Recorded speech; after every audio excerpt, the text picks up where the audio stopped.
What's going on, guys? I am Toxic Jordan. Welcome back to the channel. So today we are going to be taking a look at the new quest mode stages here. So it looks like part 5 is going to be on for this newest area of quest stages that we've got. The most exciting feature, obviously, is going to be the new LR Super Saiyan Bardock that will be available. Funny enough, at the time I'm recording this video, the quest stages themselves are live, and a lot of these other bonuses and missions and things that we're going to go over are live that we're going to be taking a look at, but the Bardock himself, the actual, ability to awaken the card, doesn't release for another 13 minutes from right now.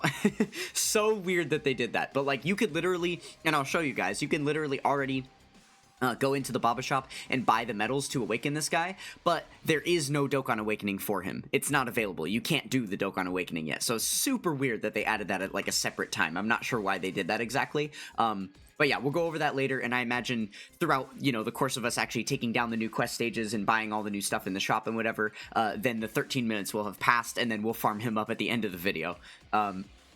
Okay, so yeah, stay tuned for that part of it. Okay, so yeah, it looks like, right now in our gift box, there is 200 green gems and 100 blue gems.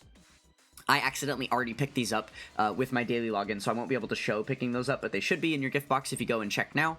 And then, yeah, so Chapter 6, Part 2, there's going to be new stages added to Area 38. I believe 4 new stages that we're going to be able to farm up here. So we will be running all of those stages in the video today, and obviously with the new quest stages comes the new potential for best link level stages, right? So that is something that we are going to be hoping for, is that we see a new best link level stage, which obviously right now it would be just comparing it to stage 35-6 would be the second best one at that point if there is a new best. So yeah, hopefully we'll see something exciting in there link level wise. We'll see. And then this is pretty cool too. So all of the missions that were previously available for all these quest stages are going to be available again. This is exciting for me for my JP account because I wasn't playing it for a long time when all of these missions were originally releasing. So there's going to be lots of missions for basically, I think these are all the missions that coincide with actually farming up the Super Saiyan Bardock and stuff. Yeah, so it's clearing all of the stages from the Bardock event. Oh, and then I think the Frieza and Cooler is yeah, the Frieza and Cooler is included in here too. So basically farming up both of those cards and completing all of those quest mode stages is going to be giving you a bunch of extra stuff. Awesome. So then, oh, okay, that actually works out. I probably should log into my JP because I've already completed all these quest stages and I've farmed up the characters. I just did it after all of these missions went away, so I'm probably just going to be able to go collect a bunch of these missions right away. I imagine it might be true for a lot of other players too, so that's kind of cool that they're adding those back, some free rewards if you didn't get the chance to farm them up the first time around. But I already did check on my global. I don't have any new missions or anything, so they didn't reset them or anything. It was just if you didn't manage to finish them the first time they came around, then they'll be available again.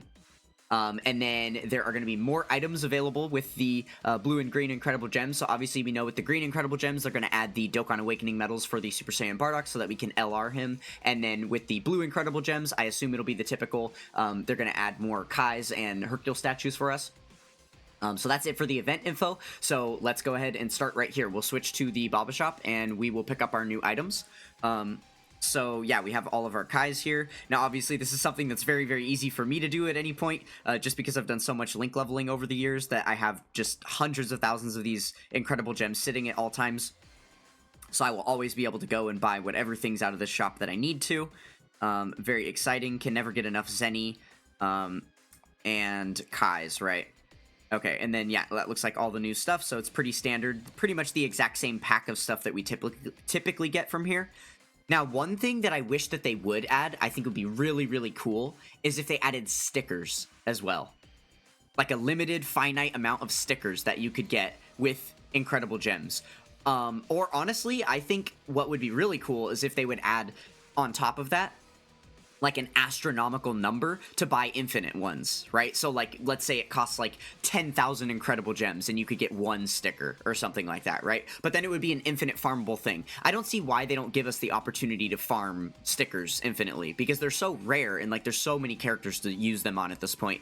And with Chain Battle being gone, that was the main place where we kept up with the amount of stickers we would need to earn in order to like actually keep up with the amount of characters releasing that are new Dokkan Fests or new EZAs that could use the stickers. I really wish they would add them to the Incredible Gem shops. It seems like the perfect place because it's such a like loose cosmetic item anyway. I don't understand why they gate them so hard and don't allow us to have more of them. So yeah, that would be cool if they would add them in here. But for now, stickers are just gone. Basically. I mean, they're not totally gone. Obviously, we can still earn them, like, from Ultimate Clash and World Tournament and things like that, but it's in very, very small increments. Definitely not enough, right? Okay, and then here we go. We've got the new BARDOCK medals. Obviously, these are the medals for, you know, the TUR version, and then these are the medals for the LR version here. Now, I am going to have to farm up quite a few copies of this. Well, I guess not farm, because I can just purchase him right here. I guess what's the math on it? So we know we're going to need 318 for, you know, just to awaken him to LR once. And again, oh, I guess this is where I can show it. Look, there's no LR. We already, like, use these medals here to get him to TUR, and then there's just no LR. Like, where do those medals, where do you even use those, right? It's so silly that you can buy them right now, but you can't even farm up the card. So yeah, but I guess just factoring in, I'm going to need 318 for... let me do this. So we're going to need 318 for the LR itself. And then we're going to need an additional 318 for the second copy of the LR so that we can SA20 him for free. And then we're going to need a third set of 318 to the one that's currently at TUR to awaken him to LR to get the legendary power link skill up to 10. So that'll be a third set of 318, and then the same thing for the SSR. We've already awakened him to TUR and then reversed him, but we're going to need a fourth set of 318 to get him up to LR as well. So we'll have to do some quick maths here. 318 times 4... or I guess what I'm going to do is this. 318 times 3 is 954. So we need to go and buy 954 of these real quick. So let's go ahead and do this. Okay. Because we'll get our 954 there, and then we have the last 318 right here. So we don't really have to calculate it, because it's just going to stop us at 318, since these are the discounted ones, right? So there we go. Now we have enough medals to max out all of the copies of the card, and then let's see here. Since we already have the SSR and TUR at their rainbow level, we only need to focus on farming up the cards for the LR, which is going to be 14, so to get him to SA10 plus all his dupe paths, and then an additional 10, so up to 24 to get him to SA20. So we need to buy 24 more copies of BARDOCK. There we go. And then now we'll be able to have his entire lineage rainbowed. And all awakened to LR to be able to get the maximum amount of links that we can get out of all those characters, right? Okay, there we go. So we are finished purchasing stuff in the Baba Shop. Oh, actually, because the new copy of the card... Oh, shoot, that's one more thing we have to do. The brand new copy of the card, we're going to need the TUR Dokkan Awakening medals as well. So we need 318 more, but we need that twice again, right? So that's going to be 636. I can do that math mentally. So 636 of these we're going to need in order to get the LR, the new copy of the LR up twice, right? Okay. Let's see here. 636. Almost. And there we go. Okay. There. So now we have all of the resources to get those up. I probably won't bother farming those up on camera. We'll do that off camera later on, but... And there we go. So we've bought all the resources we need. Now, without any further ado, let's go ahead and jump into the new quest stages and take a look. So we are on stage 38 here. As we can see, the first 4 have already been completed. So we just have stages 5, 6, 7, and 8. Okay, so let's switch back to the wiki really quick. So I guess there is going to be some more further ado here, just for a moment. So... Yeah, 1, 2, 3, and 4 are already done. So we're just looking at 5 through 8 here. So the main thing that I want to take a look at on the wiki here is the link level rate. This is what I'm focused on. So it looks like these ones have a pretty low link level rate of 1.0875, 1.0875. Okay, level 7 has a link level rate of 3.25. That is really good. That's a very high link level rate here. And then the final stage is the same as the others. So this stage here, stage 7, would be the one that we hope could potentially be a new link level stage. I also have this pulled up. This is the stage that I'm currently farming, stage 35-6. We can see the link level rate here is 3.5, but it's a one enemy fight, or it's a one phase, like a one fight stage is what I mean to say.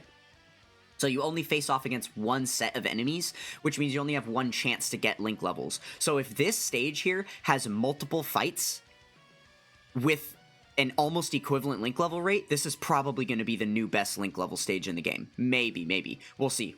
So I'm really looking forward to stage 7 once we get there. But then, yeah, the other thing is, even if it's only one fight against... you know, that you only get one fight in here. If it's only against one enemy, that's going to be really big too, because this fight is against 5 enemies. You have to fight the entire Ginyu Force, so it does take a little bit of time in there. So I would think with a slightly diminished link level rate, but then only facing off against one enemy, this would probably be a better link level stage overall. So I'm really hoping that this stage 7 becomes the new best link level stage. We'll see though, we'll see. So for now, let's go ahead and just go in order. We'll start with stage 5, see what kind of rewards we can be getting from here. And I am going to run with this team here. We'll go with the Piccolo Jr. team. The reason why is because if we're only facing off against one enemy, it's not going to take us that long to, you know, to clear each of these stages in the first place, so that won't be too bad. But if we're facing off against multiple enemies, then I would rather have, like, the AoEs available, the AoE active skills, just to get through these as quick as possible. And then, of course, we got unlucky, and we didn't even have a Piccolo Jr. turn 1 anyway. But it doesn't matter, because we're only against the one cooler, so no big deal. Okay, it's seeming like this is probably going to be one of those throwaway quest stages. We'll have to see what kind of incredible gems we drop here. I know that we're getting blue incredible gems based on the little icon it showed us at the beginning of the stage, but I am curious if... Oh shoot, I forgot we're using like SSRs of characters and stuff that aren't easy aid, so they're actually not strong enough to even one-shot these quest stages, which that is one thing to consider at this point, especially with like the low tier of characters that I'm link leveling specifically. Okay, looks like we dropped 12 there. So usually the way it goes is that there's a chance to drop like some better you know, incredible gems. Like, you could get 12, maybe you could get, like, 30, 77, 100, something like that. So I'm not exactly sure what the rates are going to be there, but it seems like this is probably going to be a useless stage to run anyway. So I wouldn't worry too heavily about that for this stage specifically. Alright, moving on to stage 6. We're going to be getting green incredible gems here. But yeah, that is a big thing to consider with, you know, the effective link level stage that I would be using at this point. Because the characters that I'm using are so weak, I actually have to be really careful about my team builds in the current stage that I'm doing, because, you know, if I have, like, SR characters and stuff like that, you know, SR characters that are, like, ready to go to link level, if I put too many of them on the team, I can actually get KO'd, because there are so many of those, what am I doing here? Because there's so many of the enemies, like, attacking you, and they do actually hit decently hard. I mean, obviously, nothing like challenge content or anything like that, but comparative to, like, rares and stuff, definitely that's going to be a really big factor.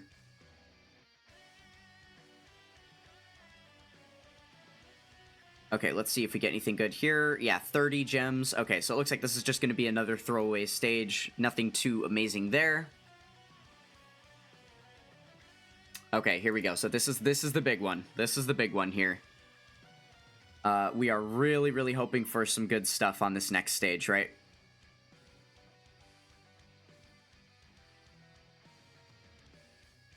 Okay, let's see.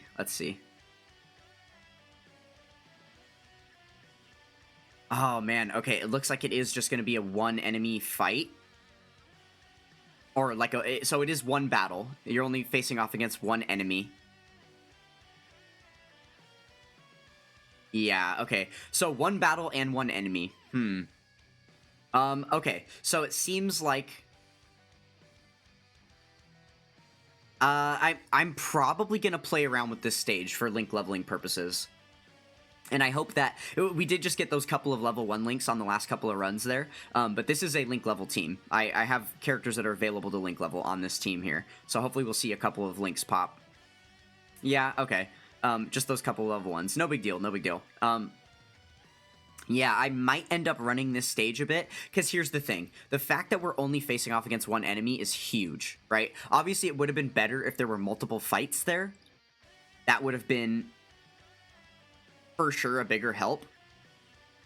But yeah, the fact that there's only 1 enemy means that I can very easily just run, like, a team of, like, my leader and my friend leader are strong TUR characters or LR characters, and then everybody else is just, like, fodder SRs, and we'll probably be fine. Because there's only 2 attacks that we're taking in there, instead of, like, a whole onslaught of attacks from the entire Ginyu Force. So if one of our, you know, SR characters ends up being up front taking those attacks, then we're probably going to be fine to, like, live against that, and then we only need 1 character on rotation to make sure that we can finish off the fight, rather than, because there's 5 enemies to beat, usually you have to have multiple UR characters and stuff to make sure that you can take them all down, because unless you have an AoE character, it's unlikely that you're going to have characters that you're link leveling that are doing 5 attacks for you in a row, right?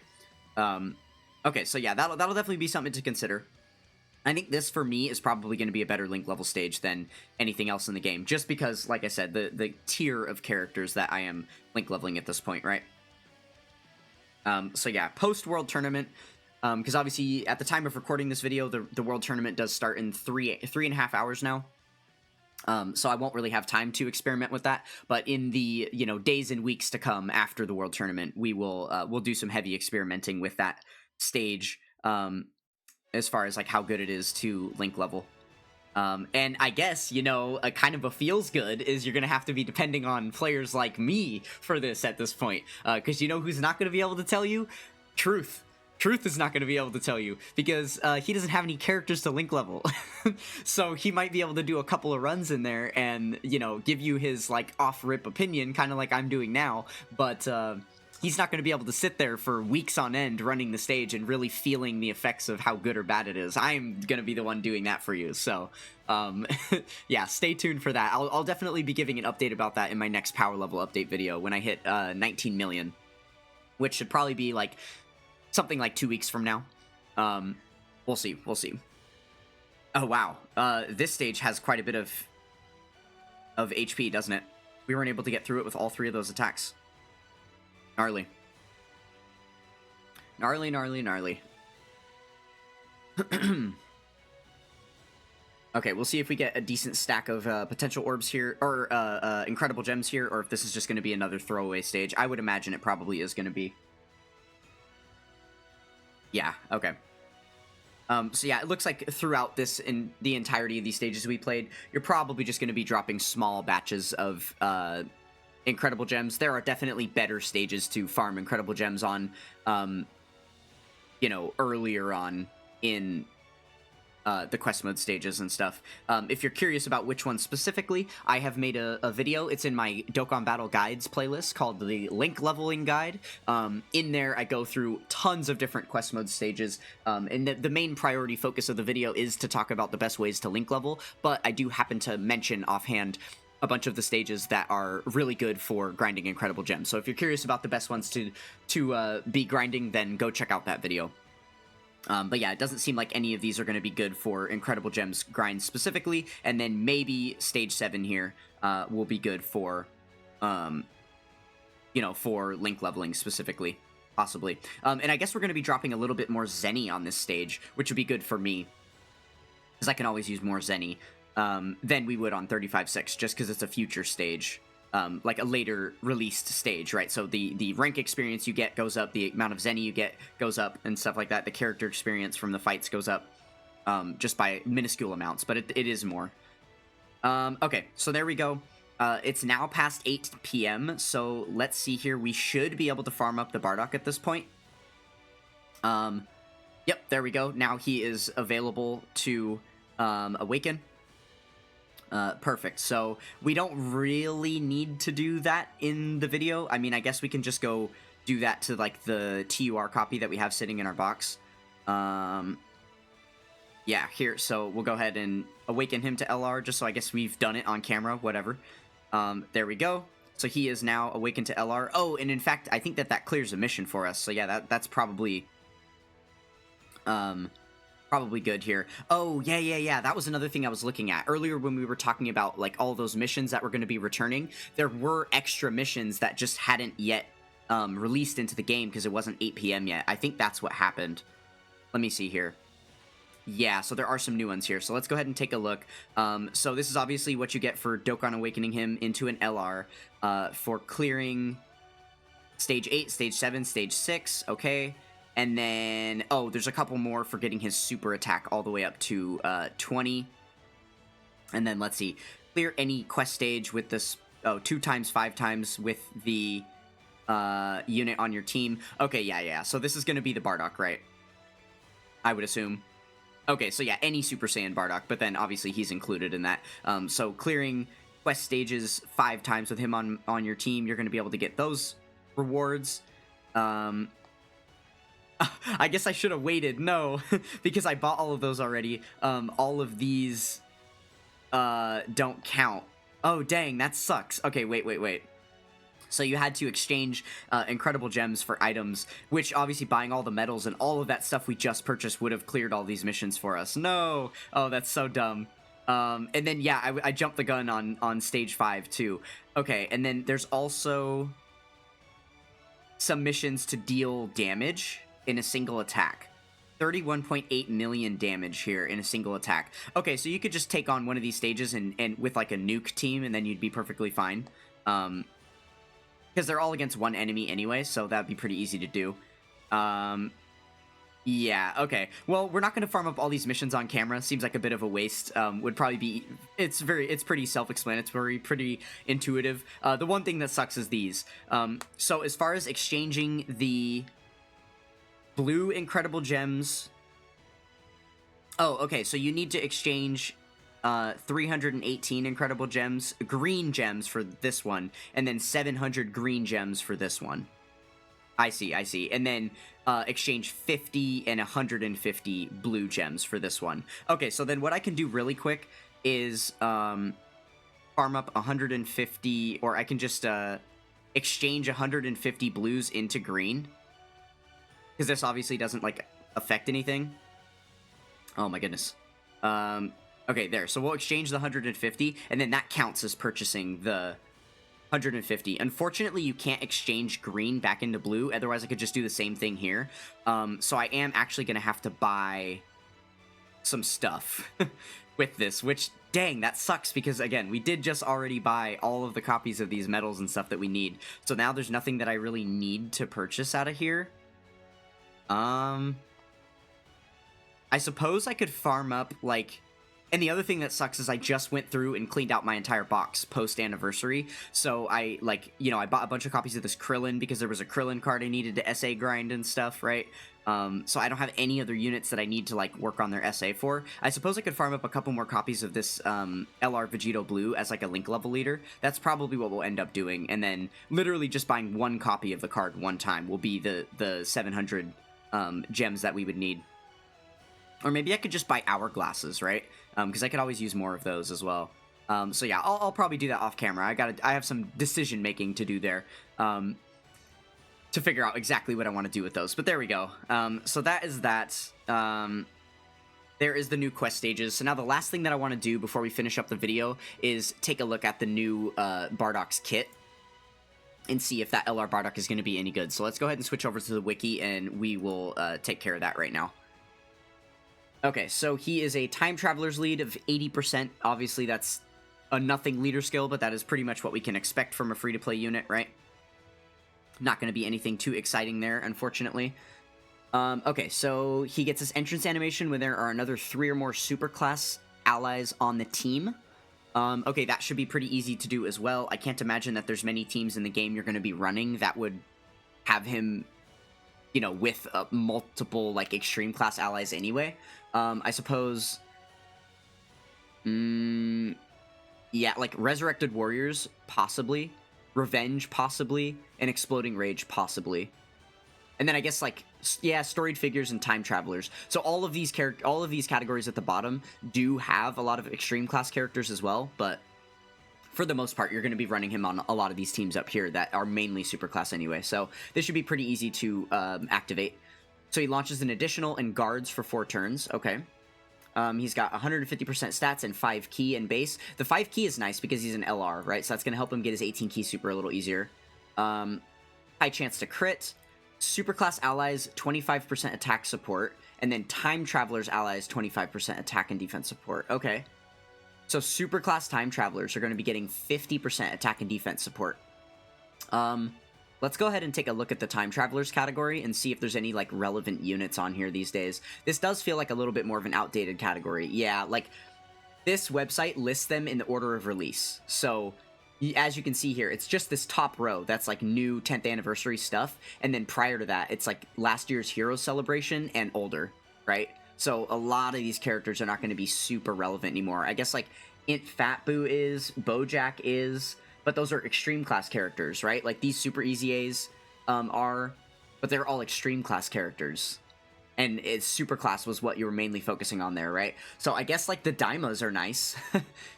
Because, again, for some reason, these Daima characters are on Time Travelers. Literally, go watch all 20 episodes. Sorry if it's a small spoiler. We are going to be creeping into spoiler season for Daima. We're getting to that point now. But a very small spoiler. There's absolutely no reason that they should be on Time Travelers. They don't time travel throughout the entire series. So, I don't know why they're on the category, but they are. So, I guess that's a buff for the Daimas. And then I guess we could assume that any new Daima characters that come will also be on Time Travelers because these two are. But yeah, other than that, there's not really anything good. This is like a really bad category at this point, so I guess it helps to get the buff with the Bardock, right? Okay, let's see here. Moving on to the next part, when there's a Wicked Bloodline or Transformation Boost category enemy, he's getting 120% attack and 30% damage reduction. Okay. I guess that's decent. It's a nice part to his kit. You know, there's a positive and a negative with these things, right? Obviously, the negative is that means that he is gonna suffer quite a bit if there's not one of these enemies. You know, just because he's not gonna get these buffs to his kit, which are usually pretty important. Usually they don't like to overtune characters and then make them, like, really busted with these type of effects. They kind of balance them where when you have these effects active, then they look pretty good, and if you don't have these effects active, then they're kind of going to be suffering a little bit. So that's the downside. The upside is that you know this up front. So you know which type of enemies you're going to be facing before you go into the fight. So now you just know that you have to only bring him into fights that you're going to be facing off against these kind of enemies, right? Typically with these Bardock cards, we do see this Wicked Bloodline restriction for the enemies, but it is nice that they've added Transformation Boost, because that covers much more of the game, right? And... Oh, okay, of course, he himself is not on Transformation Boost. What's the easiest way to find Transformation Boost? We can go to Pure Saiyans, and then I'm sure there's some Transformation Boost cards on here. Yeah, like, he should be on Transformation Boost. And... there we go. Okay, yeah. So, I mean, taking a look at this, right? Like, Transformation Boost is a massive, massive category. There's just so many different characters, different named characters that are on Transformation Boost, right? So, there's going to be probably lots of places to use the Bardock, I would imagine. Okay, so when there's another superclass ally attacking in the same turn, he launches an additional that has a great chance to be a super. Ooh, okay. That's a hefty piece to the kit. I'm excited to see the super attack effect here. Okay, when attacking with 12 or more ki, he's going to get attack and defense 100%. And then when HP is 60% or less, he gets some additional attack power, guaranteed crits, and a scouter for 1 turn. Okay. Interesting. That's a pretty strong ability for a free-to-play card. We like that. We like that. Unfortunately, 60% HP is kind of hard to come by. Okay. That's not too bad. So overall, he's got, like, turn 1 out the gates, he's going to be launching 3 super attacks. He's got some decent support in there, but yeah, like a lot of these stats, like he's got these stats, and then I guess he is going to be providing these stats for himself as well. So he'll be at 200% stats in base. And then I guess if you don't have this active, because that's going to be the most niche part, he's still going to have 200% stats in base, 100% multiplicative stats on top of that. That's not terrible. That's not too bad. And then guard activated as well. And then again, if you do have this, then he has guard and 30% damage reduction, plus 120% more stats on top of all of that. So yeah, he could be pretty decent. This is kind of the hit or miss part of his kit, just because that 60% HP is definitely not going to be the easiest thing to see, right? Okay, so his active skill condition here can be activated when HP is 60% or less, or starting from turn 5. Okay, I see what they did there. So, basically they make so the active skill procs after this is active, or if you're lucky enough to get that HP 60%, earlier on. So causes ultimate damage to the enemy, and then he gets 318% defense for 1 turn, which again is why they didn't want you to be able to pair it with the guard that he gets up front, right? That makes sense. But yeah, 318% damage or defense on top of 30% damage reduction, on top of the extra 100% multiplicative defense he gets on super. Not bad, not too shabby. He's at least on his active skill turn, he is gonna look comparable to summonable units for sure. That is not bad. Okay, so his super attack effects here. He's infinitely raising attack, and then greatly raising defense for 1 turn on his super attack, on his 12 key here, as well as greatly lowering attack. Okay. And then on his 18 key, he's greatly raising defense. That's a permanent stack, and then greatly raising attack for 1 turn. Wow. Okay, so he's an infinite stacker. Festival of Battles? Festival of Battles? Probably not, right? Like, he is, you know, this falling off of his kit after 4 turns, only having these below 60% HP, like, I can't imagine that he's going to be stacking quick enough to keep up in Festival of Battles with free-to-play stats here. But maybe. Who knows? Maybe. Could be worth the try to see. Interesting. I mean, I suppose he's always going to have this, right? If you have a superclass ally with him, he is getting the additionals, which helps. So yeah, you're probably going to want to build this guy full additional. Is going to be the best way, just because of all this stat stacking you've got going on, and then because of this, and this, yeah, I would say additionals is the best way to go with this guy. Additional, and then balanced dodge. You don't really need to worry about crit with him, because he has the high chance to crit built in, and then he gets the guaranteed crits below 60%. I probably wouldn't bother with crits. Yeah. That's probably what I would go with for this guy. Interesting stuff. And then, yeah, he's on quite a few categories here. There's going to be quite a few places to use him, so that's pretty exciting. He is on the 10th anniversary Dokkan Fest categories, so that is pretty cool. And then this is a place where he gets hurt really bad, right? His linking partners, he doesn't really have much, just because all of the other, like, Team Bardock style units that have the, like, storied figure Saiyans links, are just really outdated at this point. So yeah, that definitely hurts him here. I suppose that's not too terrible though. Overall, he seems decent for a free unit, right? Definitely not bad. So yeah, we'll have to see if there's some places we could try him out. We still have a lot of challenge content to catch up on from the 10th anniversary and onward. So maybe in some of those easier stages, like the first couple of stages of the red zones and things like that, we'll try and build some teams where maybe we could try this guy out. But yeah, overall seems kind of promising for a free-to-play unit. I'm not too mad at that. Maybe he'll end up being good for, like, oh, well, yeah, now for Ultimate Clash when you use a Team Bardock build. Because he is on Team Bardock, right? Yeah, he is on Team Bardock. So your Team Bardock build just got better. So now you have the LR Team Bardock, the physical Bardock here, and then you can... You know, usually what I would do is those two, and then, like, all the free-to-play units. Or, no, because I would use the physical Fascia. I would use the Int Tora, who isn't listed here as one of his... Here, let's just go to the Team Bardock category. We'll take a look. Yeah, so we would use him as a leader. We would use the Tech Bardock. We would use the Int Tora, the physical Fascia. So that would be, what, 1, 2, 3, 4, and then he would be 5. And then, yeah, usually... characters 6 and 7 would be 2 of the free-to-play ones, like the STR Bardock here, and then, like, the, you know, the Int Fascia or something. So now we can probably take off the Int Fascia and use him as well. Wow, that's actually, that's actually cool. the Team Bardock, the best build of the Team Bardock team is looking like mostly not even the free-to-play Team Bardock build at this point. So that's kind of exciting. Interesting stuff, interesting stuff. Okay, well, I think that that's going to go ahead and wrap it up for the new quest mode stages and everything. We've pretty much covered everything that we can here at this point, other than just sitting here and awakening all the copies of the character on screen, or going through all of those mundane missions, right? I won't bore you guys with any of that. So yeah, go ahead and jump into those new quest stages. There's lots of new rewards to earn. Very, very exciting stuff. Thank you guys so much for watching. Don't forget to check out the links in the description below, and I will catch you guys next time. Peace!